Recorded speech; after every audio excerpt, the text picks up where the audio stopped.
Okay, I want you today to take and extend a little bit of what you've been doing, which is drawing straight chain carbons, and we're going to build then line drawings. So line drawings are nothing more than taking what you've been drawing as Lewis structures. I'm going to clean this up a little bit because I just goofed it up.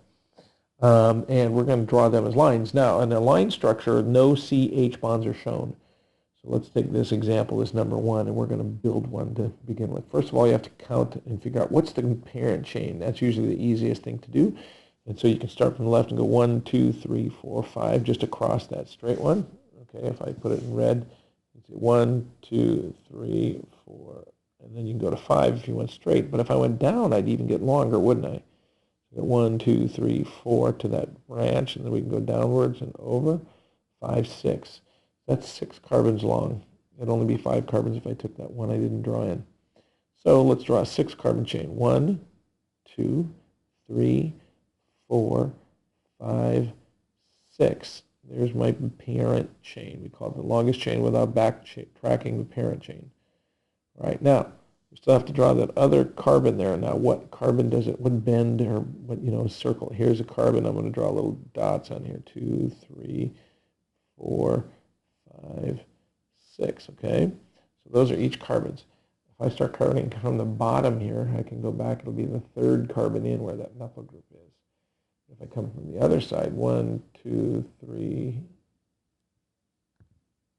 4, it'd be 4 methyl group.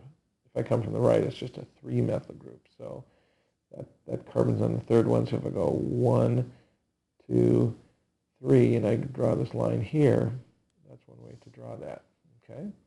So I don't show any of the H's. None of those get drawn, but I do show this one extra group sitting there. That's one way to draw it. Now, naming. Let's go to this guy. Under 2. I've got 1, 2, 3, 4, 5, 6. Okay, so I've got 6 carbons. That's usually called hexane, right? Draw that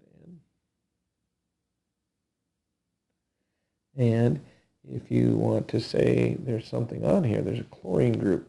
Usually side chains we named as chloro, right? For elements that are from that part of the periodic table, the chlorine, bromine, iodine. And now we just have to tell what carbon is it on. And if I start from the right, I'm going to get a 2. If I start from the left, I get 1, 2, 3, 4, 5. So 2 is what I want to put in there because we're always trying to get the smallest set of numbers to whatever you're describing. Cool?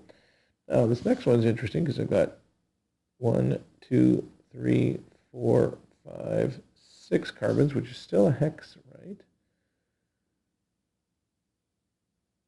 A little better. And I've got a double bond, so now it's going to be a hexene. And it does have a double bond, so you can always give it the lowest number possible. And so you're going to want to start like calling this one the number 1 carbon, number 2, because you can start wherever you want. And the best way to get that double bond numbered in there is to give it a number.